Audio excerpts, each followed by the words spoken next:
तर पार्थ पवार यांना राज्यसभेची उमेदवारी द्या, अन्यथा हजारो युवक पक्षाच्या बाहेर पडतील। राष्ट्रवादीचे प्रदेश सरचिटणीस रवींद्र पाटील यांनी हा इशारा दिलाय।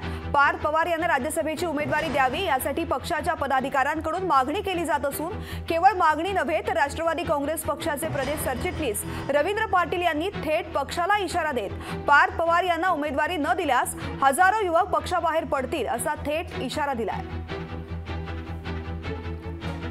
राष्ट्रवादी काँग्रेस पक्षाचे युवा नेते आदरणीय पार्थदादा पवार यांना राज्यसभेची उमेदवारी मिळावी, कारण राष्ट्रवादी काँग्रेस पक्षाची महाराष्ट्रामध्ये जी ताकद आहे त्यामध्ये प्रामुख्याने तरुणाईची ताकद आहे, युवकांची ताकद आहे आणि युवकांचं प्रतिनिधित्व करण्यासाठी आदरणीय पार्थदादांना राज्यसभेची उमेदवारी त्या ठिकाणी मिळावी, त्यांना तरुणाईचं नेतृत्व करण्याची संधी मिळावी अशी विनंती आम्ही हजारो तरुण राष्ट्रवादी काँग्रेस पक्षाच्या माध्यमातून करतोय।